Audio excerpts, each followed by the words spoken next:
జానకి పరిణయం ఫిబ్రవరి 2 నుంచి సోమవారం నుంచి శనివారం వరకు సాయంత్రం 6 గంటలకు మీ ఈటీవీలో. ఇవే ఇవే జీవన తరంగాలు, ఇవే ఇవే జీవన తరంగాలు, జీవన తరంగాలు. ఇప్పుడు నేను యాక్షన్లోకి దిగాలంటే ఎవ్వరి పర్మిషను అక్కర్లేదు. నన్ను అన్యాయంగా ఈ కేసులో ఇరికించి సస్పెండ్ అయ్యేలా చేసిన మిమ్మల్ని ఈ భూప్రపంచంలో ఎక్కడ దాక్కున్నా వదిలిపెట్టను. ఇమ్మీడియట్గా మీ చేతికి సంకెళ్ళు వేయించి శ్రీకృష్ణ జన్మస్థానంలో చిప్పకూడు తినేలా చేయకపోతే నా పేరు దేవికా జాదవ్ కాదు. దేవిక పద రారా తప్పకుండా. కూరగాయలమ్మా, కూరగాయలు, ఆర్గానిక్ కూరగాయలు, మందు కొట్టని కూరగాయలు రావాలమ్మా, రావాలి. తాజా తాజా కూరగాయలు తీసుకోండమ్మా. 50 రూపాయలమ్మా. అదేంటి బాబాయ్, చూసి కూడా బండాపకుండా తీసుకువెళ్ళిపోతున్నారు? అర్జెంటుగా కిలో వంకాయలు ఇవ్వండి. ఆగమ్మా, నువ్వేం అనుకోకు. నీకు కూరగాయలు అమ్మలేను, నువ్వు వేరే చోట తీసుకో. ఏమన్నారు బాబాయ్? అవునమ్మా, నీ కూరగాయలు అమ్మలేనమ్మా. అదేంటి, నీకు పాత బాకీలేమీ లేవు కదా బాబాయ్? ఒకవేళ డబ్బులు లేట్ చేస్తున్నామని పొరపాటు పడి అలా అన్నావేమో. కావాలంటే 500 ముందే తీసుకో.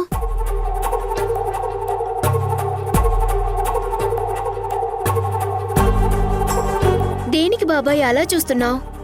మీ ఇంట్లో మనిషి దొంగ నోట్లతో పట్టుబడ్డారు కదమ్మా. రోజుకి 200 కష్టపడి మిగిల్చుకుని బతికేవాణ్ణి. ఒకవేళ ఈ దొంగ నోట్ అయితే ఇది నా దగ్గర ఉన్నందుకు నన్ను కూడా పోలీసులు జైల్లో పెడతారేమో అని నాకు భయమేస్తుందమ్మా. మీ అనుమానంతో మమ్మల్ని కించపరిచేలా చూడకు. మా దేవిక గారు తప్పు చేసినట్టు కోర్టు ఇంకా తీర్పు ఇవ్వలేదు. మరి మీరెలా మమ్మల్ని అనుమానిస్తారు? నేను ఒక్కడనే కాదమ్మా, ఈ ఏరియాలో అందరూ అంటున్నారు. ఇంకొక్క మాట మాట్లాడితే బాగోదు చెప్తున్నా. అసలు మీకేం తెలుసని అంత మాట అంటారు? ఏదో బుద్ధి తక్కువే అన్నానులేమా, వదిలే తల్లి. తీసుకోమ్మా, నీ డబ్బులు తీసుకో. జరగండమ్మా, జరగండి. మళ్ళీ ఈ వీధికొస్తే చీపురుతో కొట్టమ్మా.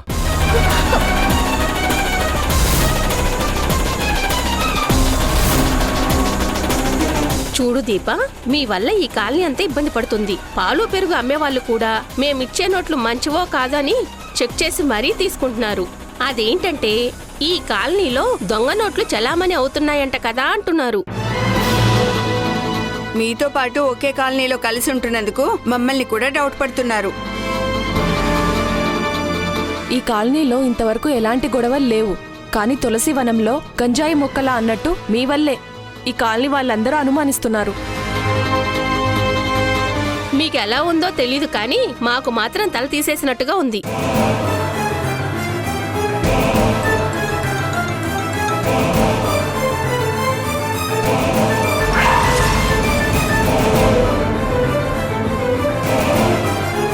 తులసి వనంలో గంజాయి మొక్కలు అన్నట్టు మీ వల్లే అందరినీ అనుమానిస్తున్నారు. రావే. పదండి.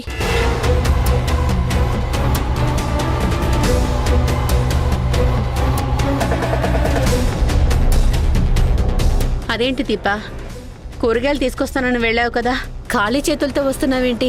దొంగ నోట్ల విషయంలో చిన్నత్తయ్యని అరెస్ట్ చేశారని కూరగాయల బాబాయ్ కూడా నేనిచ్చిన 500 నోటుని దొంగ నోటేనా అని అనుమానించి కూరగాయలు మీకు అమ్మరని చెప్పి వెళ్ళిపోయాడు. ఇంతకన్నా అవమానం ఇంకొకటి ఉంటుందా అత్తయ్య? మీ చెల్లెలి వల్ల వీధిలో తలెత్తుకోలేని పరిస్థితి వచ్చింది. అప్పు చేసింది ఒకరు, శిక్ష అనుభవించింది మరొకరన్నట్టుంది మన పరిస్థితి. ఏంటత్తయ్య ఈ కర్మ? దీపా, పడేవాళ్ళు అనేవాళ్ళు ఇద్దరూ మనుషులే. కాకపోతే అనేవాళ్ల టైం నడుస్తోంది, పడేవాళ్లకి టైం వస్తుంది. నిజమేంటో తెలిసిన తర్వాత ఇప్పుడు నిన్ను అన్న నోళ్లే మూతపడతాయి.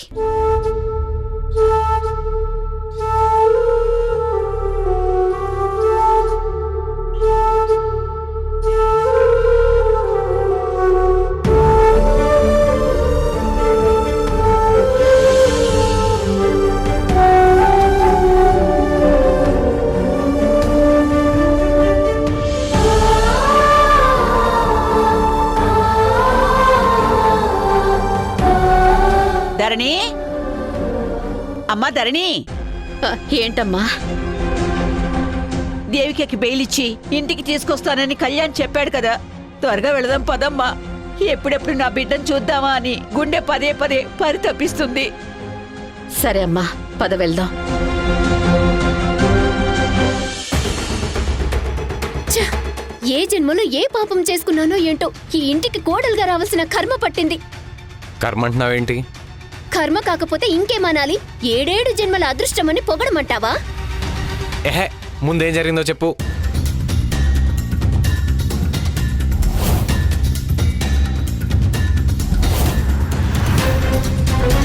మీ ఇంట్లో మనిషి దొంగ నోట్లతో పట్టుబడ్డారు కదమ్మా. రోజుకి 200 కష్టపడి మిగిల్చుకుని బతికేవాణ్ణి. ఒకవేళ ఈ దొంగ నోటు అయితే ఇది నా దగ్గర ఉన్నందుకు నన్ను కూడా పోలీసులు జైల్లో పెడతారేమో అని నాకు భయమేస్తుందమ్మా. ఈ కాలనీలో ఇంతవరకు ఎలాంటి గొడవలు లేవు, కానీ తులసి వనంలో గంజాయి మొక్కలా అన్నట్టు మీ వల్లే ఈ కాలనీ వాళ్ళందరూ అనుమానిస్తున్నారు. అది జరిగింది. మనకి బ్యాడ్ టైం రన్ అవుతుంది దీపా. కొంచెం ఓపిక పట్టు, అన్నీ సెట్ అవుతాయి. Stop it Mahesh.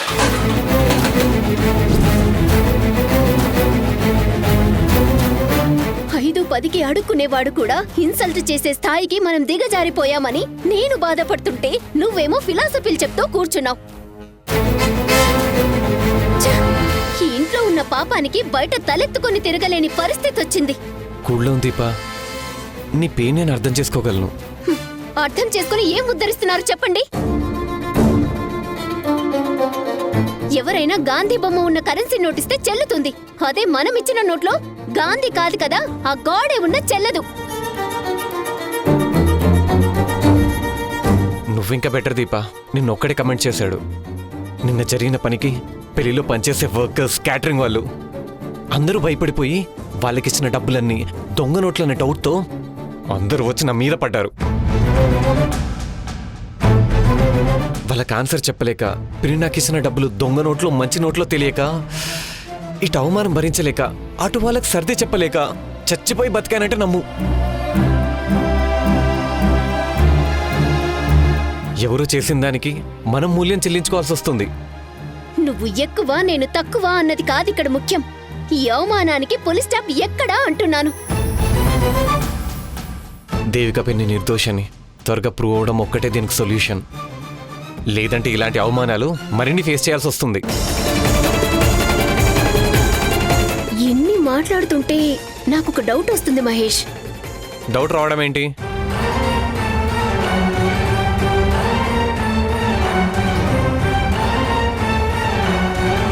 నిప్పు లేనిదే పొగ రాదు అంటారు కదా. మరి మీ పిన్ని విషయంలో కూడా అది నిజమేనా కాదా అని. ఇవే ఇవే జీవన తరంగాలు, జీవన తరంగాలు. ఘనకార్యం చేసి వచ్చిందనా దిష్టి తీస్తున్నావు? ఏం వెలగబెట్టిందని దిష్టి తీస్తున్నావు? బోల్.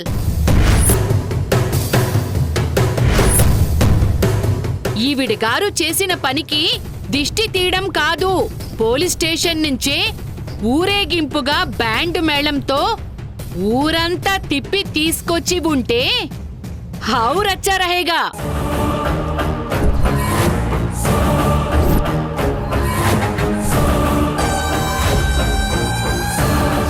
क्यों धरणी, ऐसे क्यों नहीं सोचा?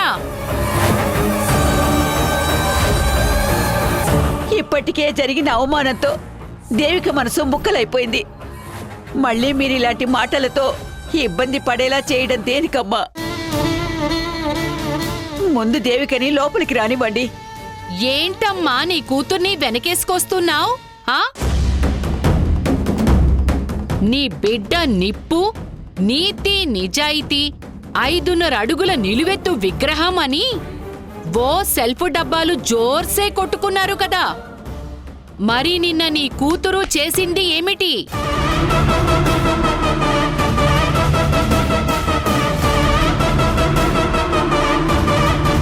సూపర్ మోసి, చచ్చిన పాముని ఇంకా ఇంకా చాలా బాగా చంపుతున్నావు.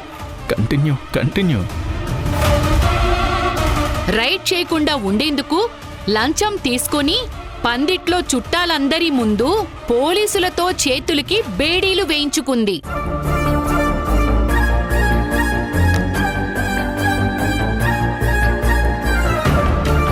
ఏక్ పూరా రాత్ జైల్లో నిద్ర చేసి వచ్చింది.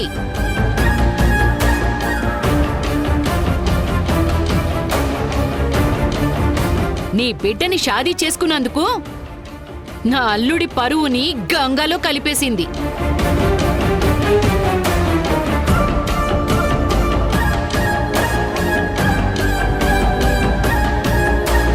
ఇలాంటి దానికా మీరు దిష్టి తీస్తున్నారు? ఛీ!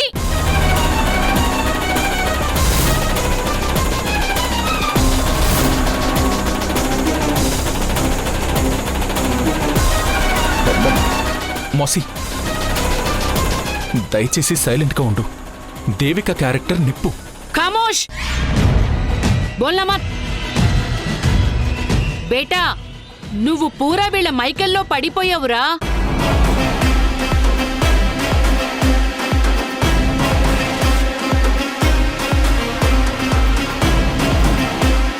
వీళ్ళ నాటకాలన్నీ నీకు అచ్చాసే దిక్తా తప్ప వీళ్ళు చేసే ఘోరాలు నీకు కనపడవు. నీ కళ్లకు గంతలు కట్టి నీ భార్య గెంతులు వేస్తోందిరా. ఇవన్నీ చూస్తూ నువ్వు సైలెంట్గా ఉంటావేమో గాని మై నహీ రుక్ సక్తా.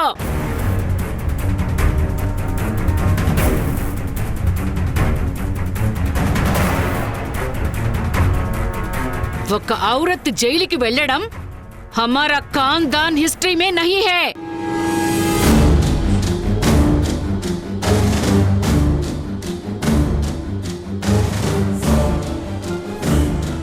కానీ నీ పత్ని నయా చరిత్రని లంచంతో రాసింది. చాలా ఆపండి. నేనాపను. ఆపి తీరాలి. అప్పుడే నేను మాట్లాడే తీరు మారుతుంది, చూసే చూపు మారుతుంది, ఇచ్చే గౌరవం మారుతుంది. దేవిక, ఆవేశపడొద్దు. ముందు ఇంట్లోకి రామ్మా. నువ్వాగమ్మా. నేను తప్పు చేశానన్నది ఆరోపణ మాత్రమే. నేను నేరం చేసినట్టు కోర్టులో రుజువు కాలేదు. అందుకే నాకు బెయిల్ ఇచ్చారు. చట్టం గురించి మీకు కొంచెమైనా నాలెడ్జ్ ఉంటే నన్ను ఇన్ని మాటలు అనుండేవారు కాదు. ఇక్కడ పోలీస్ స్టేషన్ మెట్లు ఎక్కించిన ఔరత్ గురించి సమాజం ఏమనుకుంటుందన్నది ముఖ్యం, చట్టాలు కాదు. నేను పరువు కోసం జాన్ దేదుంగా. నా బిడ్డ కళ్యాణ్ కూడా అంతే. నిన్ను అరెస్ట్ చేసింది టీవీలో చూసి మా బంధువులందరూ కళ్యాణ్ భార్య పరువు పోయే పని చేసింది, మీ ఇంటికి మాయని మచ్చపడేలా చేసింది అని ఒక్కో మాట తూటాల్లా వదులుతుంటే నువ్వన్న చట్టం వచ్చి నా పరువుని కాపాడిందా? బోల్!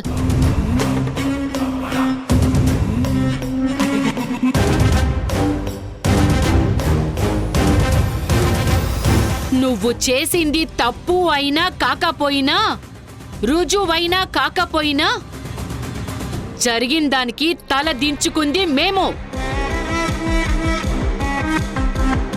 ఇస్కో క్యా జవాబు చెప్తావు? బోల్! ఐసా చూస్తావేంటి? సమాధానం చెప్పమన్రా నీ పెళ్ళాన్ని.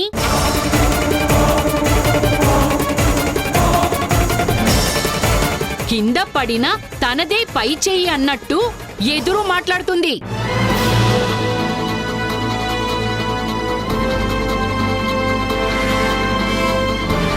నీ పెళ్ళానికి జైల్లో చిప్పకూడు తినొచ్చినా పొగరు మాత్రం కమ్ నహీ హువా. మీరు విత్తండ వాదం చేసి మమ్మల్ని అణచాలని చూడకండి పిన్ని గారు.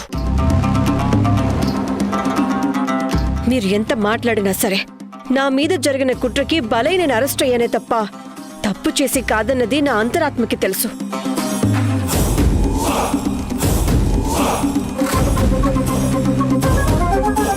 నాకు పొగరుందని అన్నారు కదా, అది నాకు ఆత్మాభిమానం.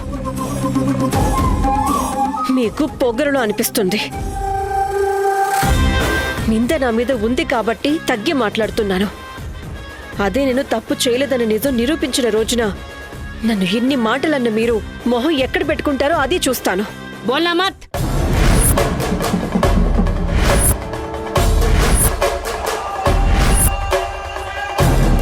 నువ్వు నిరూపించే వరకు అడ్డదారిలో సంపాదించిన నీ దొంగ సొమ్ము కూడు తింటూ నేను ఇక్కడే పడి ఉంటాను అనుకుంటున్నావా? మేబీ ఉప్పు కారం కాయ హే. నా రక్తంలో సిగ్గు, రోషం, పౌరుషం ఉన్నాయి. జైలుకి వెళ్ళొచ్చిన ఏ ఘర్ మే అరక్షణం కూడా నేను ఉండను.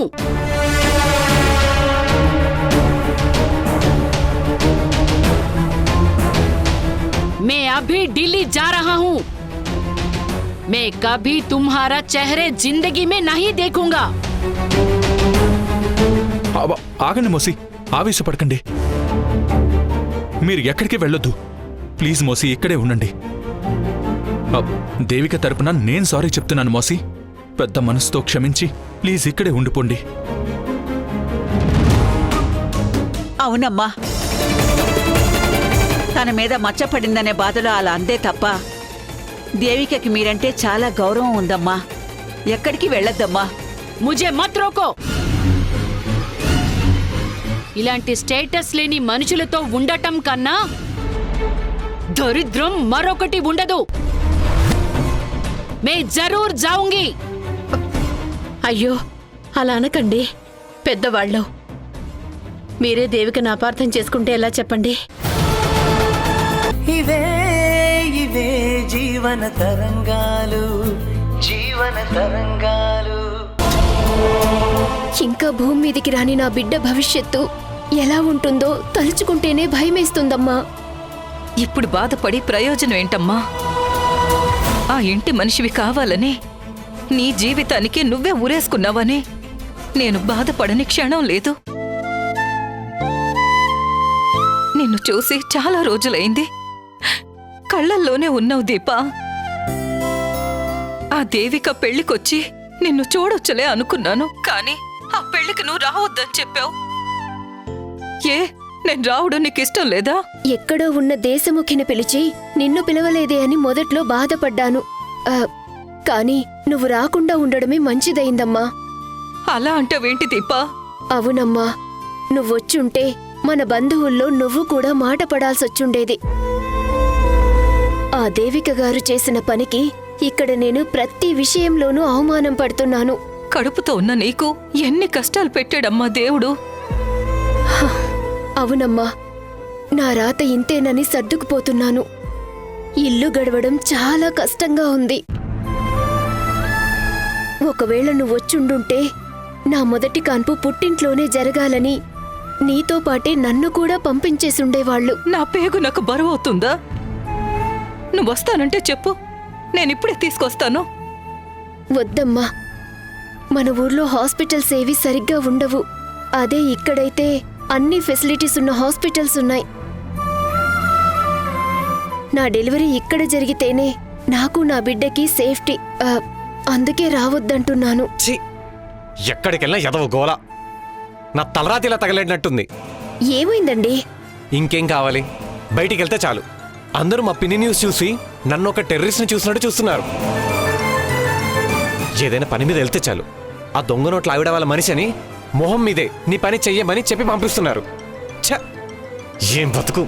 తలెత్తుకొని తిరగలేకపోతున్నాను.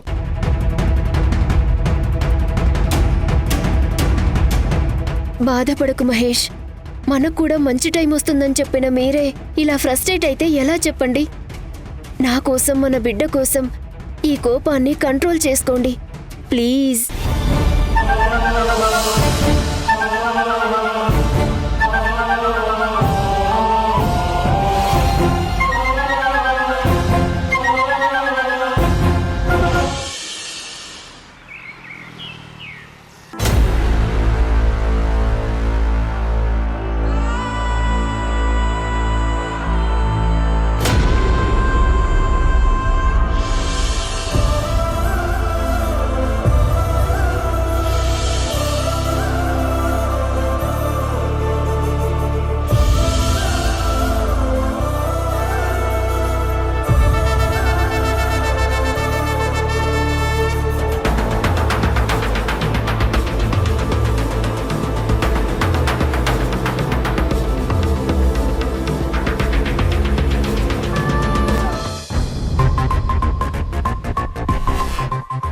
దేవిక, నీ పతనం స్టార్ట్ అయ్యి చాలా రోజులైంది. నా పద్మ వ్యూహంలో ఎప్పుడో పడిపోయావు. పరువు పోవడాలు, జైలుకి వెళ్ళడాలు, నీకు పిచ్చెక్కడాలు అన్నీ కామన్గా జరుగుతుంటాయి. ఇకపై నువ్వు అన్నం కన్నా షాక్లే ఎక్కువ తింటావు. It's my promise.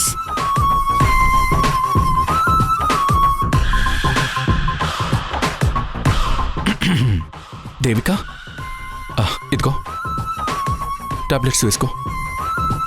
ముందు కేసు నుంచి బయటపడాలి కళ్యాణ్.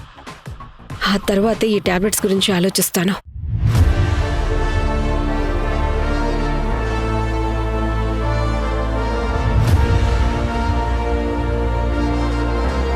పెళ్లి కంకణం కట్టుకున్న చేతులకి సంకెళ్ళు వేశారు.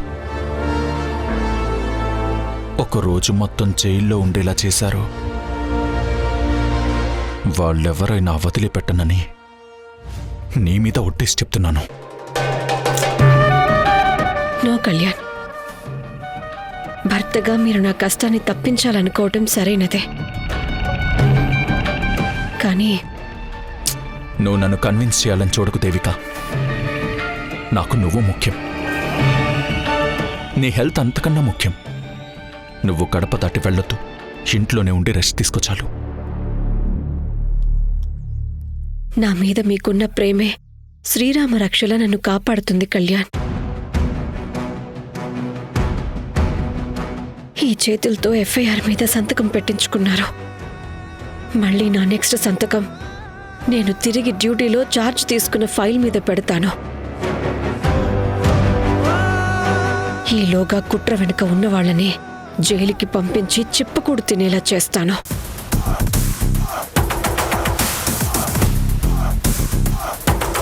ముందు పెళ్లి వీడియో చూస్తే ఏదైనా క్లూ దొరుకుతుందేమో చూడాలి కళ్యాణ్. అలాగే ఎస్ఏ హెల్ప్తో నగల మీదున్న బిఎస్ఏ మార్కును కూడా అడిగి తెలుసుకోవాలి. ఉండండి, నేను ఇప్పుడే కాల్ చేస్తాను.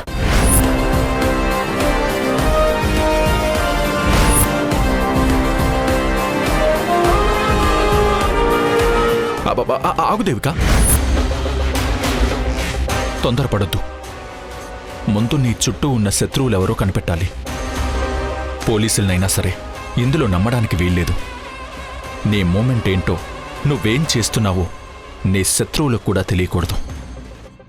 అప్పుడే నువ్వు త్వరగా నిర్దోషమని ప్రూవ్ అవుతుంది.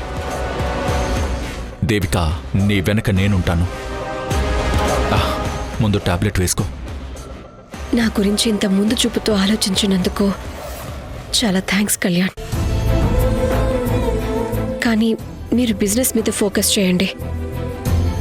ఇదిగో, నువ్వు టాబ్లెట్స్ వేసుకుంటే నేను ఆఫీస్కి వెళ్ళి బిజినెస్ చూసుకుంటాను.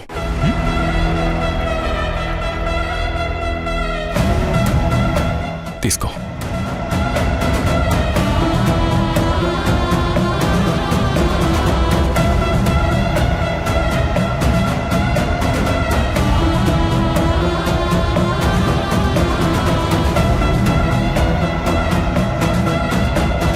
రెస్ట్ తీసుకో. బాయ్.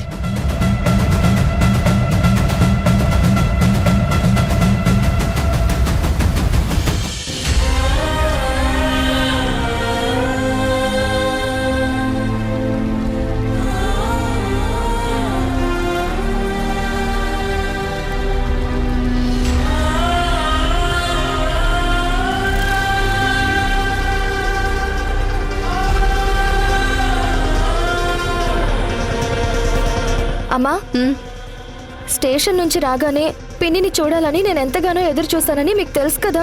మరి పిన్ని వాళ్ళ ఇంటికి నన్ను పిలవకుండానే వెళ్ళిపోయారేంటి? నువ్వక్కడికి వస్తే బ్రీఫ్ కేసులో దొరికిన నీ గాజుల విషయం దేవికతో చెప్పాల్సి వస్తుందేమో అని పిలవలేదు. ఎన్ని రోజులని నిజాన్ని దాస్తామమ్మా? అది సొంత చెల్లెల దగ్గర నిజం దాచడం అంటే కష్టం కదా.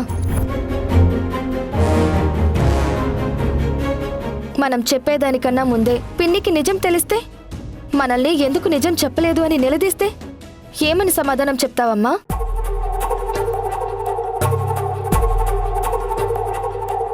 ఇవే ఇవే జీవన తరంగాలు, జీవన తరంగాలు. ఢిల్లీ నుంచి ఇక్కడికొచ్చింది. అలాంటప్పుడు తనకి కష్టం వచ్చినా నష్టం వచ్చినా మనందరం తనకి తోడు నీడుగా నిలబడాలి, కష్టాన్ని తొలగించాలి. దీన్ని నువ్వు పోల్చి చూడడం సరైంది కాదు. నిన్ను కంటికి రెప్పలా కాపాడుకుంటానని నేను చెప్పాను కదా, మరి ఇప్పుడెందుకిలా వేరు చేసి మాట్లాడతావు? నువ్వు వేరు చేసి మాట్లాడుతున్నా అదే దేవిక చెప్పినందుకే మీరు ఇంట్లో ఉంటున్నారు. మీరు కట్టుకున్న ఇంటి ఈఎంఐ మీరు కట్టలేనప్పుడు తనే ఈఎంఐ కట్టి సాయం చేసింది. మీ ఆయనకు ఉద్యోగం పోయి కొత్త ఉద్యోగం రాకపోతే వ్యాపారం చేసుకోమని తన భర్త వ్యాపారం కోసం తీసుకున్న లోన్ డబ్బుని నీ భర్తకు నాకు తెలియకుండా ఇచ్చింది.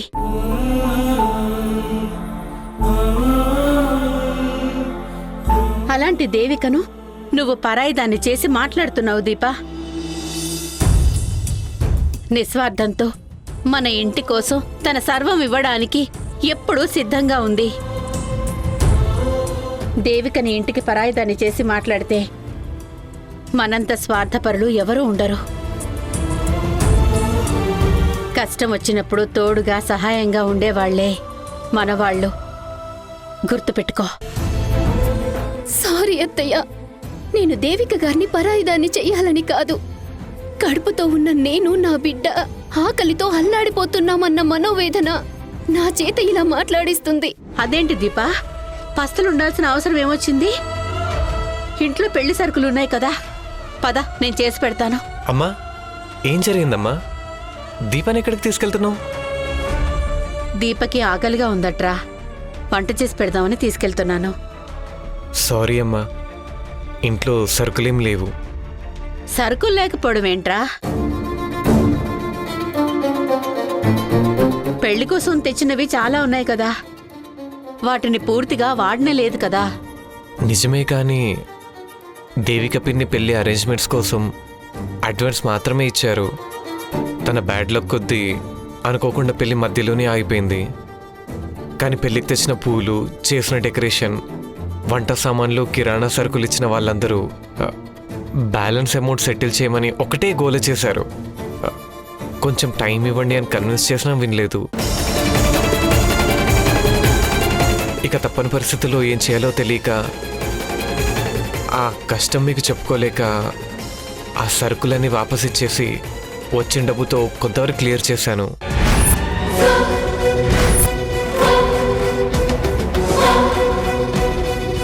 ఇంకా కొంతమందికి బ్యాలెన్స్ అలాగే ఉండిపోయింది.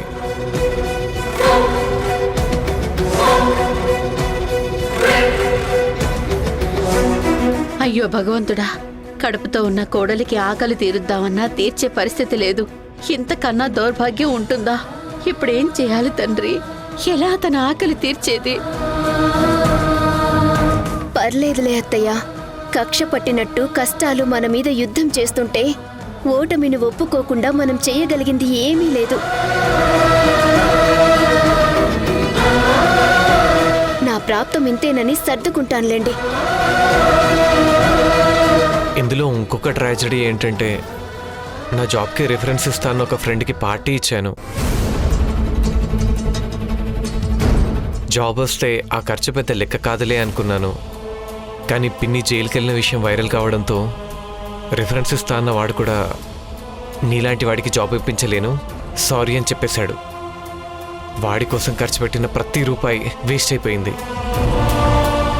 మీరు ఏ రోజు పనికొచ్చే పని చేశారులేండి, ఈ రోజు వేస్ట్ అయిందని బాధపడ్డానికి. ఇంట్లో పెళ్ళుంది కదా అని ఇంట్లో ఉన్నదంతా ఖర్చు పెట్టేశాం. ఇప్పుడు టైంకి చేతిలో పైసా లేకుండా పోయింది. ఇంకో వారం గడిస్తే తప్ప శాలరీస్ రావు. అప్పటి వరకు ఇంతమంది ఉన్న ఇల్లు ఎలా గడుస్తుందమ్మా? చేసిందంతా చేసి అమ్మని అంటున్నావేంటి? నీ గాజులు నీ దగ్గర ఉండుంటే ఇంట్లో నా భార్య పస్తులు ఉండాల్సిన పరిస్థితి వచ్చి ఉండేది కాదు కదా. భయం భీతి లేకుండా అన్ని సొంత పెత్తనాలు చేసి లేనిపోని తలనొప్పులు తెచ్చావు. ఒరే, పదే పదే ఈ ఇంటికి కీర్తి ఏం చేసిందో, తను ఎలాంటి మనిషో చెప్పించుకునే పరిస్థితి నీ మర్యాద పోగొట్టుకోకు. ఇక్కడ మనం కష్టాలు పడుతుంటే ఓదార్చుకునే పరిస్థితిలో ఒకరికొకరం ఉన్నాంరా. దేవిక మీద పడ్డ నింద వల్ల ఉద్యోగం పోయింది. ఈ నెల నుంచి తనకి జీతం కూడా రాదు. పాపం ఇంటి ఖర్చులు ఎలా నెట్టుకొస్తుందో ఏమో. తన గురించి ఏమైనా ఆలోచించావరా? అవునమ్మా, నాకు కూడా మనసులో అదే బెంగగా ఉంది. దేవిక నిజాయితీ గల ఆఫీసర్ అన్న కీర్తి సంపాదించుకుంది తప్ప 4 రాళ్లు వెనకేసుకుందేమీ లేదు. అవునమ్మా, అసలే ఆత్మాభిమానం గల మనిషి. ఆదాయం లేక, అవసరానికి డబ్బులు ఉండక ఎన్ని అవస్థలు పడుతుందో ఏంటో. దేవిక స్టేషన్కి వెళ్ళిన దగ్గర నుంచి ఏమీ తినకుండా నీరసంతో ఉండుంటుంది. ఇప్పుడు ఇంటికొచ్చినా వంట చేసుకునేంత తీరిక కూడా ఉండదు. మనమే ఏదో ఒక వంట చేసి తీసుకెళ్ళాలి. కానీ ఇంట్లో సరుకులు లేవు, చేతిలో చిల్లి గవ్వలేదు. కడుపుతో ఉన్న కోడలికి ఆ ఇంట్లో ఉన్న చెల్లెలి ఆకలిని ఎలా తీర్చాలి భగవంతుడా? నువ్వే దారి చూపించు తండ్రి.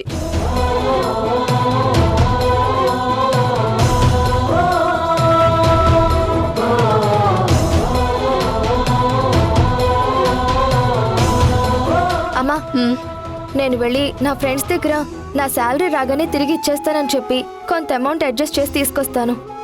వాళ్ళు ఇస్తే ఎంతో కొంత మన అవసరాలకి హెల్ప్ అవుతుంది కదా. నీకు అప్పు పుట్టాలని ఆల్ ది బెస్ట్ చెప్తున్నాను.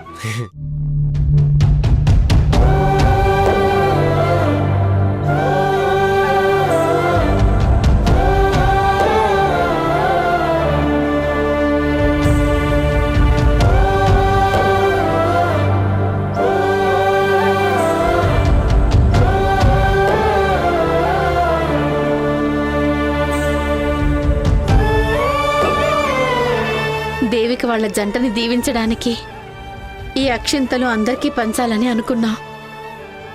కానీ ఈ రోజుకి అక్షింతలే మన ఆకలిని తీర్చి అన్నం మెతుకులు కాబోతున్నాయి. ఏంటి ధరణి నువ్వు అనేది? అవునమ్మా, ఈ అక్షింతలతోనే అన్నం చేసి మన దీపకి దేవికకి భోజనం పెడదాం. ఇప్పుడు ఇంతకన్నా వేరే దారి లేదమ్మా.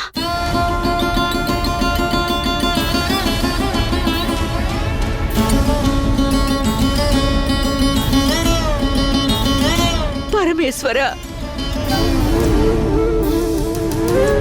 ఇవే ఇవే జీవన తరంగాలు, జీవన తరంగాలు. మేడం, ముందు మీరు ఈ ఫామ్ ఫిలప్ చేసి సైన్ చేయించండి. నేను మీ పని తొందరగా అయ్యేలా చూస్తాను.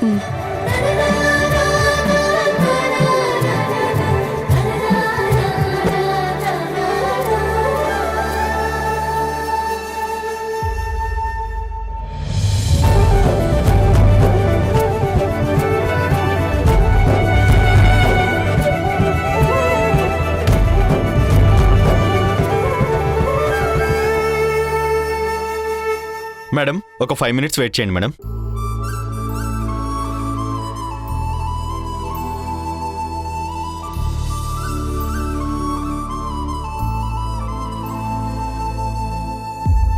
నువ్వు నీతిగా నిజాయితీగా జాబ్ చేసినందుకు శత్రువులనే కాదు, ఈ మేనేజర్ లాంటి మనుషులను కూడా సంపాదించుకున్నావని ఇప్పుడు కళ్ళారా చూశాను దేవకి. చాలా సంతోషంగా ఉంది. ఇక్కడికి నాతో పాటు నువ్వు కూడా రావడం మంచిదైంది. లేదంటే ఈ లైన్ అంతా పూర్తయ్యేటప్పటికీ ఏ సాయంత్రం అయ్యేది. మనం ఇంటికెళ్లేసరికి చీకటి పడేది.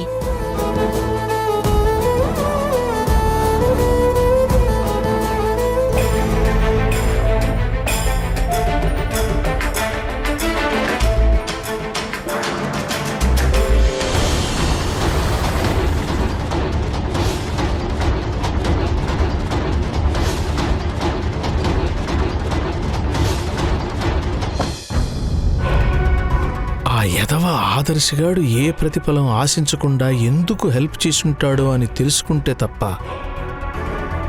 నా మనసు కుదుట పడేలా లేదు. కానీ కీర్తిని అడగాలో వద్దో నిర్ణయించుకోలేకపోతున్నాను.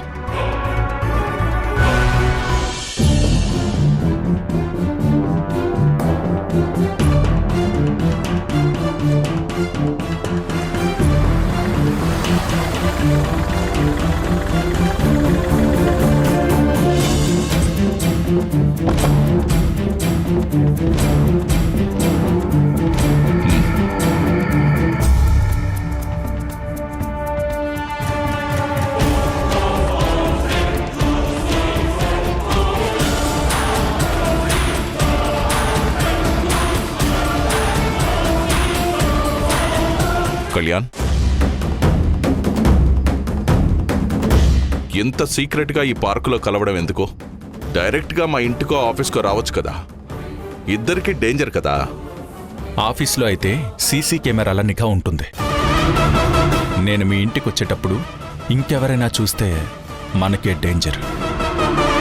అందుకే మన మీటింగ్కి ఇదే సేఫ్టీ ప్లేస్. మనం సీక్రెట్గా కలిసామన్న డౌట్ ఎవ్వరికీ రాదు. అబ్బో, నీ ప్లానింగ్లో చాలా క్లారిటీ ఉంది. సరే, మ్యాటర్ ఏంటో చెప్పు. నీలకంఠం గారు, మీకొక షాకింగ్ న్యూస్ చెప్పాలి. వినడానికి రెడీగా ఉన్నారా?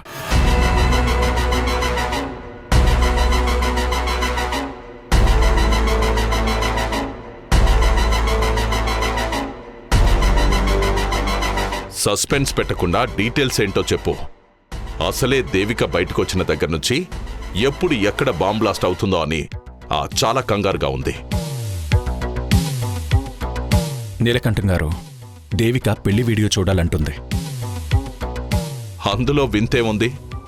తన చేతికి సంకెళ్లు పడ్డ క్షణాలని మళ్లీ చూసుకోవాలనుకుంటుందేమో. ఓ, మీకలా అర్థమైందా? ఆ పెళ్లి వీడియోలో పెళ్లికి ఎవరెవరొచ్చారో, ఏమేం చేశారో మొత్తం తెలిసిపోతుంది. అందులో మీ మనుషులు డౌట్ఫుల్గా అటూ ఇటూ తిరుగుతూ ఉండుంటే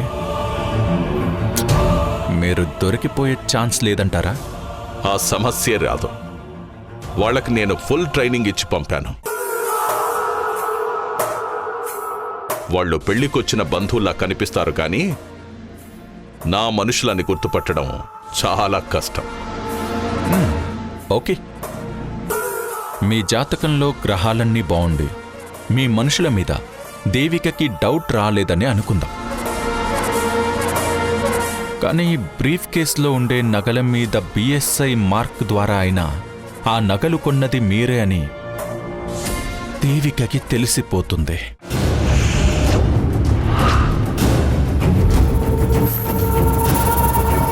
అప్పుడైనా దొరికిపోవడం గ్యారంటీ. ఇప్పుడేమంటారు?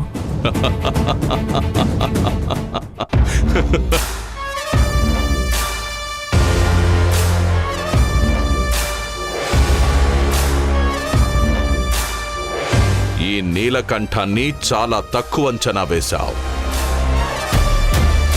ఆ పరమేశ్వరుడికి 3 కళ్ళు, నాకు ఒంటి నిండా కళ్ళే. ఏ పని చేస్తే ఎటువంటి రిజల్ట్ వస్తుందో, ఎటువంటి ప్రాబ్లమ్స్ వస్తాయో అన్నీ ముందే అంచనా వేసి, పకడ్బందీగా ప్లాన్ వేసి, నా ప్రత్యర్థిని ఊపిరాడకుండా చేసి ఓడించడమే ఈ నీలకంఠం స్టైల్.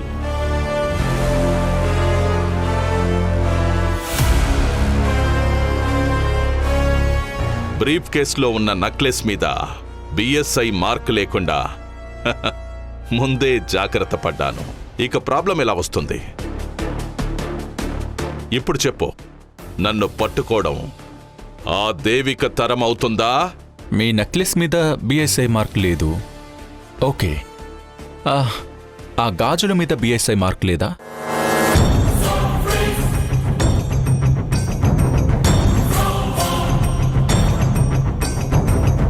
ఆ బ్రీఫ్ కేసులో నెక్లెస్ ఒకటే పెట్టాను కదా. ఆ గాజుల గురించి నాకు తెలీదు. అవెవరు పెట్టారు? గాజులు మీరు పెట్టినవి కాదా? వాటి గురించి మీకు తెలీదా? మరందులో అవి ఎవరు పెట్టినట్టు? అదే నాకు అర్థం కావట్లేదు. ఎవరు పెట్టుంటారు? అంతా మీకు తెలిసినట్టుగా ఓ పెద్ద మేధావిలాగా ప్లాన్లు వేయడం కాదు, అవి ఫ్లాప్ అవ్వకుండా చూడడం ఇంపార్టెంట్. దేవిక మీద ప్లాన్లు వేసేటప్పుడు నాకొక మాట చెప్పాలి కదా. చెప్పుండుంటే ఇప్పుడు ఇలాంటి తలనొప్పులు వచ్చేవి కాదు. ఇక నుంచి చెప్తానులే. ముందా బ్యాంగిల్స్ డీటెయిల్స్ దేవికకు తెలియకుండా ఏం చేయాలో ముందది చెప్పు.